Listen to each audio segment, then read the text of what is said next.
Nate Diaz never entered the UFC like a polished superstar. He arrived like a force of nature, raw, unpredictable, and completely unwilling to play by the rules that held the rest of the roster in place. In an industry built on marketing control and carefully managed narratives, he became the one fighter the system couldn't shape, couldn't silence, and ultimately couldn't afford to lose.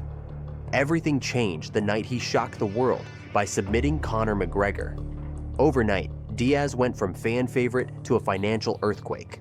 Pay-per-view numbers spiked, sponsorship interests surged, and inside UFC headquarters, executives quietly circulated a figure that no one expected to see attached to a fighter who didn't hold a championship: $100 million in potential revenue impact. Suddenly, Nate Diaz wasn't just a fighter, he was an asset too valuable, too volatile, and too influential to let slip away. But that created a problem. Every feud, every outburst, every contract dispute became a high-stakes gamble for the UFC. They knew he was unpredictable. They knew he could walk away, and they knew the cost of losing him could be catastrophic. So the real question is this: why did the UFC risk losing $100 million just to keep one man inside the cage? To understand the answer, we have to go back to where the legend was forged: the hard streets of Stockton, California. Nate Diaz's story doesn't begin under bright lights or inside polished gyms. It starts in Stockton, California, a place where toughness isn't a marketing slogan. It's a survival skill. Growing up in a neighborhood where fights broke out faster than opportunities, Nate and his older brother, Nick Diaz, learned early that the world didn't hand out success. You had to take it, you had to hold it, and you had to defend it every single day. That mentality became the backbone of Nate's identity long before he ever stepped into a cage. By his teenage years, Nate wasn't dreaming of fame. He was fighting for direction. It was Nick who dragged him into Cesar Gracie's Jiu-Jitsu Academy, a decision that rewired Nate's life. While other fighters trained to look sharp for a camera, Nate trained to survive. Hours of rolling on the mats sharpened his submissions. Its endless sparring sessions hardened his chin, and his surroundings shaped the signature attitude that fans would one day call the 209 mentality. His big break came with the Ultimate Fighter 5, where he wasn't just another contestant. He was the unpredictable wild card no one quite knew how to handle. Nate didn't try to look good on TV. He didn't chase approval. He didn't even bother to filter his words. What he delivered was something the UFC had never seen before: authenticity so raw it felt dangerous. When he won the season, it wasn't just a victory. It was a signal that a new kind of fighter had arrived. Inside the octagon, his rise was just as unconventional. He didn't win fights with brute force or flashy knockouts. He broke opponents mentally, drowned them in volume punching, and snatched their necks when they panicked. The infamous Stockton slap wasn't a gimmick. It was a message. A reminder that Nate fought on his terms, not the UFC's, not the fans, and certainly not his opponents. As the wins piled up, so did the recognition. Analysts began calling him one of the most intriguing fighters in the sport. Fans gravitated toward his honesty. Critics couldn't look away from his intensity. And behind it all, the UFC began to realize something. Nate Diaz wasn't just rising, he was becoming a problem. Not because he lacked talent, but because he possessed something more dangerous in the fight business: independence. And that independence would soon collide with controversy, igniting the first wave of scandals that would redefine his entire career. As Nate Diaz climbed higher in the UFC rankings, the part of him that the organization struggled to control began to surface in full view. Unlike most fighters who polished exactly who he had always been: sharp-tongued, uncompromising, and unwilling to bend for corporate optics.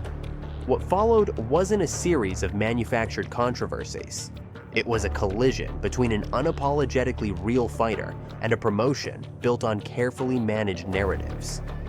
The early cracks appeared during contract negotiations.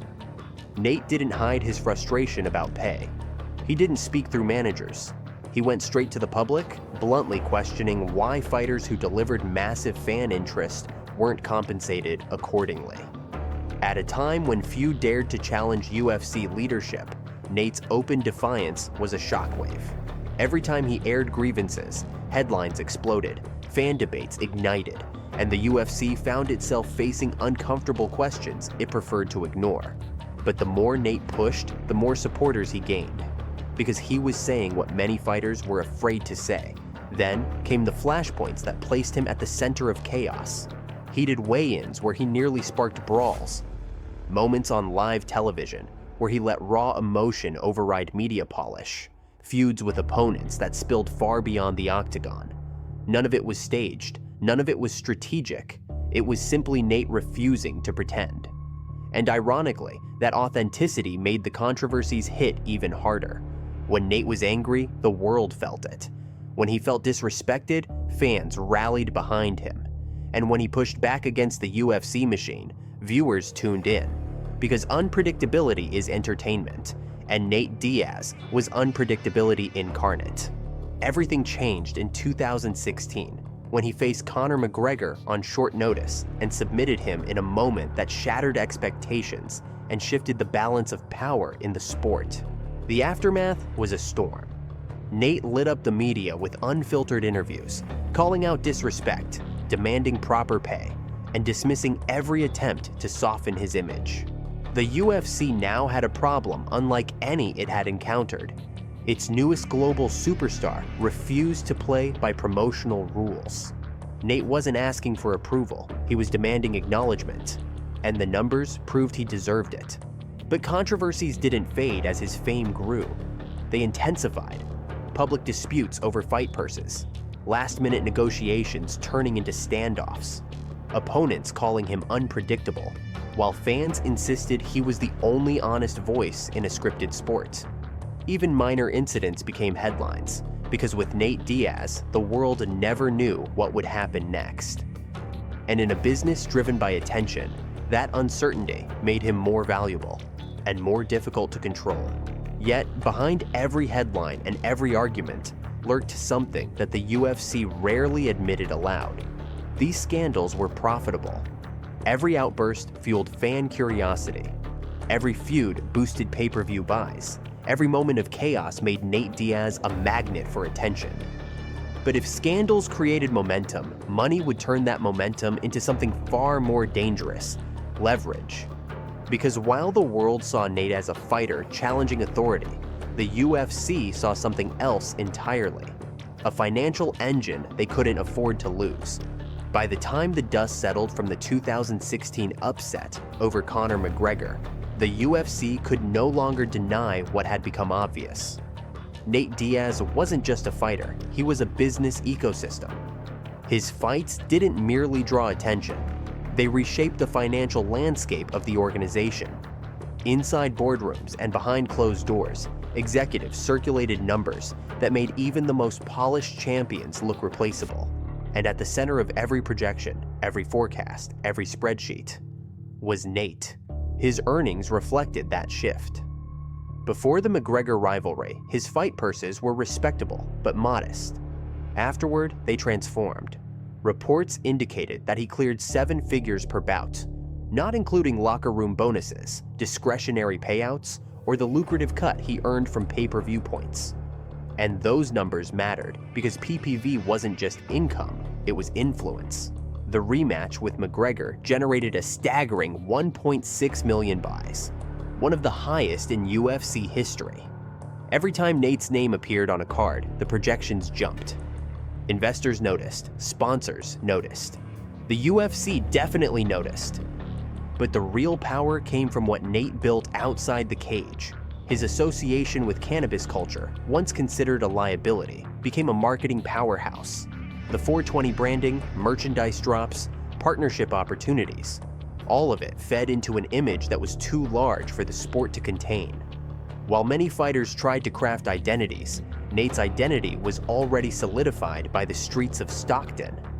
And that authenticity sold more than any scripted promo ever could. He expanded further into business ventures, capitalizing on his cult-like following. Training academies, sponsorship deals, lifestyle branding, Each move reinforced a truth that made UFC executives nervous. Nate's value wasn't tied to a belt. It wasn't tied to rankings. It wasn't tied to the approval of the promotion. It was tied to the people, and the people paid to watch him no matter what was on the line. This created a rare situation in combat sports. Normally, the UFC controlled leverage. They dictated matchups, timetables, promotional pushes. But with Nate Diaz, that model broke. He didn't need the UFC spotlight to stay relevant. If anything, the UFC needed his spotlight. Whenever negotiations stalled, the threat of Nate walking away, even temporarily, carried weight measured in millions. His absence didn't just create a gap, it created a vacuum that no up-and-coming fighter could fill, and the UFC knew it. Every scandal cost them headlines, but losing Nate could cost them far more.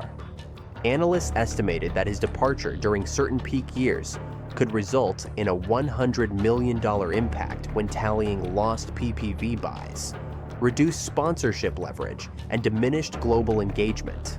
That number wasn't theoretical, it was a warning. Talent can be replaced. Momentum can be rebuilt. Stars can be manufactured. But financial engines like Nate Diaz, they appear once in a generation, and even then, only if the industry gets lucky. Yet for all the money he made and all the leverage he held, the chaos that followed him didn't end at the bank statements. Because the real story of Nate Diaz, the man, not the business, unfolded far away from the cameras, in a life that was just as intense, unpredictable, and uncompromising as the persona the world saw. For all the noise surrounding Nate Diaz inside the octagon, the world outside it was no less intense. If anything, it was even more revealing. Away from cameras, away from press conferences and fight week theatrics, Nate lived the same way he fought, without compromise. In Stockton, where he spent most of his time far from the glitz of Las Vegas or Los Angeles, there was no separation between the fighter and the man. The toughness, the blunt honesty, the refusal to conform weren't promotional strategies. They were the shape of his daily life. While many fighters pursued luxury lifestyles once money arrived, Nate stayed close to the people and places that defined him. Training sessions at the Nate Diaz Academy weren't polished, scripted, or meant for social media. They were gritty, exhausting, and built around loyalty rather than spectacle. The same circle of teammates, the same trusted coaches, the same relentless mentality. Nothing softened with fame. Nate didn't chase attention. Attention chased him. His lifestyle, however, carried a weight few outsiders understood. Expectations grew with every headline. Fans saw him as the voice of the voiceless, a fighter who challenged the UFC machine on their behalf. That admiration came with pressure, the kind that doesn't disappear when the cage door closes. Nate learned to navigate fame not by embracing it, but by pushing it away whenever it threatened to change him. He walked into press conferences late, spoke only when he felt like it, and dismissed questions he didn't care to answer. Critics called it unprofessional. Supporters called it honest. In truth, it was survival. There were moments of solitude too. Times when the intensity of Nate's persona clashed with the reality of being human. Not every day felt like a fight night. There were injuries, long layoffs, contract limbo, emotional exhaustion. But Nate didn't present vulnerability the way others did. He hid it beneath the same hard-edged exterior that made him famous. And in a strange way, that vulnerability fueled the chaos around him. The more he tried to remain untouched by the industry's pressure, the more the industry magnified his every move. Outside fight camps, Nate pursued the things that kept him grounded. Time with Nate Diaz, long-distance triathlon training, teaching younger athletes, building businesses that aligned with his lifestyle rather than corporate expectations. His ventures weren't attempts to look sophisticated or polished. They were extensions of who he already was, a fighter who chose independence over image. But it was precisely this independence that made him unpredictable, and unpredictability is something the UFC fears as much as it values. When Nate trained, fought, spoke, or negotiated, he did it entirely on his own terms. No publicist shaping his words, no handlers crafting his persona, no advisors sanitizing his presence. And that rawness created a paradox. The UFC couldn't control him, yet they couldn't let him go. Because as the outside world continued to shape the legend of Nate Diaz, the organization that employed him faced an uncomfortable truth. The fiercest battles weren't happening in the cage. They were happening in boardrooms where executives tried to solve a puzzle no fighter had ever presented before. And that puzzle leads to the central question of his entire career. Why did the UFC fear losing Nate Diaz more than almost any fighter in its history? The deeper the UFC looked into the numbers, the clearer it became that Nate Diaz wasn't just another star in the lineup. He was a structural pillar in the company's revenue model. With most fighters, the UFC held complete control. They determined matchups, timelines, promotion schedules, and narrative arcs. But Nate disrupted that blueprint in a way no one inside the organization expected. He broke rules, ignored expectations, and still delivered some of the biggest financial results in company history. And that contradiction created a level of dependence the UFC rarely acknowledged publicly. First, there were the pay-per-view numbers. Any card featuring Nate Diaz saw an immediate, measurable spike. Even bouts that weren't for titles generated interest that surpassed championship fights. Fans didn't tune in for rankings. They tuned in for Nate's attitude, intensity, and unpredictability. The 1.6 million PPV buys he helped push during the McGregor rematch wasn't an anomaly. It was proof that Nate's drawing power could rival the biggest names in the sport's history. Losing that kind of momentum wasn't just inconvenient. It was financially devastating. Then came the global fan base. Nate's following wasn't built from promotional hype. It came from authenticity, something audiences worldwide craved in a sport increasingly shaped by marketing playbooks. Whether fans agreed with him or not, they believed him. That level of emotional investment is almost impossible to manufacture. It's why arenas erupted the moment his walkout music hit. It's why social media exploded every time he called out the UFC, and it's why executives understood that no up-and-coming fighter could replicate what he brought to the table. Beyond numbers and fans was something even more dangerous: symbolism. Nate represented resistance. A fighter who challenged pay structures, questioned matchmaking motives, and stood up to corporate messaging. Every time he spoke publicly, he gave voice to a frustration simmering among many fighters behind closed doors. Letting him walk away risked empowering others to demand more, negotiate harder, and break free from the system the UFC worked so carefully to maintain. But the most critical piece was scarcity. Fighters with Nate's combination of durability, star power, personality, and narrative gravity are almost non-existent. Champions rise and fall. Hype trains surge and crash. Prospects appear overnight and disappear just as quickly. But Nate Diaz was a long-term story. A character fans grew up with, argued about, admired, criticized, and ultimately depended on to make the sport feel alive. His presence didn't just sell fights, it gave the UFC cultural relevance.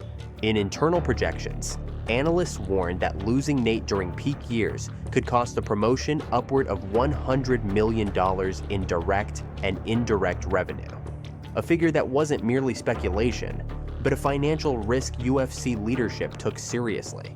Because at the end of the day, Nate Diaz didn't need the UFC to remain a star. The UFC needed him.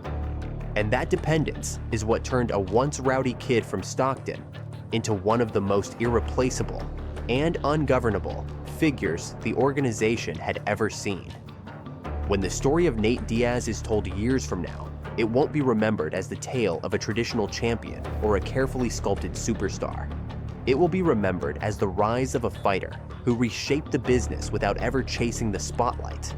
A man who turned defiance into currency and authenticity into leverage.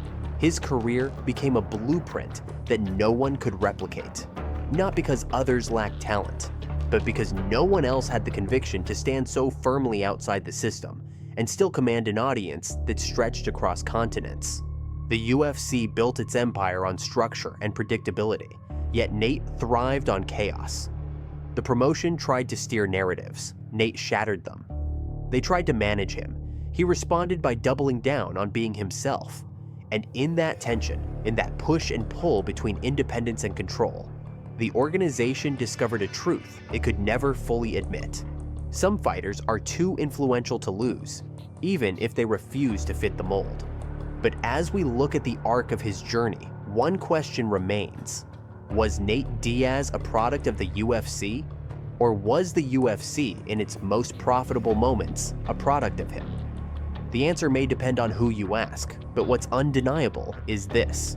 Nate didn't just fight opponents. He fought expectations, fought the system, and in doing so, carved out a legacy no belt could ever measure. And his story isn't finished. Because legends like him don't retire from relevance. They simply choose when the world gets to hear them next.